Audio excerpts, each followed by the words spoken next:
J'ai toujours été fascinée un peu par l'effervescence créatrice qui a marqué ce siècle, un peu dans tous les domaines, que ce soit la technique, les sciences, la culture, les arts. Le 19e siècle, c'est l'histoire des fameuses expositions universelles où des millions de personnes accourent pour admirer toutes les inventions, toutes les trouvailles possibles et imaginables. Le 19e siècle, c'est aussi le siècle où Victor Hugo, dans Les Misérables, dit notre religion à tous, ça s'appelle le progrès.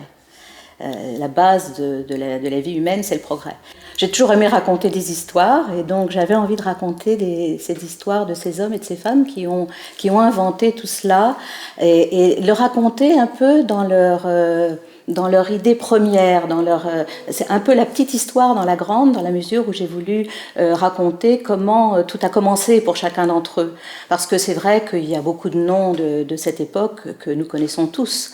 On peut évoquer le baron Haussmann, Gustave Eiffel, Louis Renault, la comtesse de Ségur, etc. Enfin, il y a énormément de noms qui sont très connus, mais en même temps, on ne sait pas forcément comment tout cela a commencé pour eux. Donc ce que j'ai voulu raconter, c'est ça. C'est voilà, comment Louis Renault a inventé sa première voiture, comment Louis Hachette a eu l'idée de la bibliothèque rose, comment Alice Guy a inventé le cinéma, bien qu'elle soit tombée dans l'oubli, contrairement aux frères Lumière, et pourtant elle a eu autant d'importance à l'époque que ce tandem-là.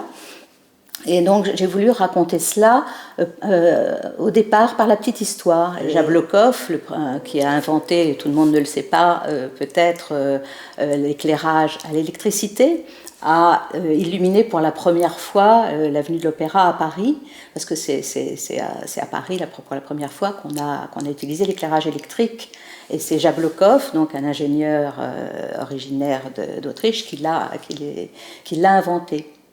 Donc je raconte cette première journée où les Parisiens et tous les badauds qui étaient là, venus de l'Opéra, ont été émerveillés par ce que j'ai appelé la fin de la nuit. C'était la fin de la nuit parce que voilà, tout d'un coup, on pouvait illuminer les grandes artères parisiennes et puis bien vite après, évidemment, l'ensemble des grandes artères des villes et puis encore après, les appartements, hein, puisque là, c'est l'électricité d'Edison qui a permis, Marcel Proust en parle dans La recherche du temps perdu, puisqu'il dit Madame Verdurin a illuminé son boudoir et ses salles de réception et même ses chambres à coucher.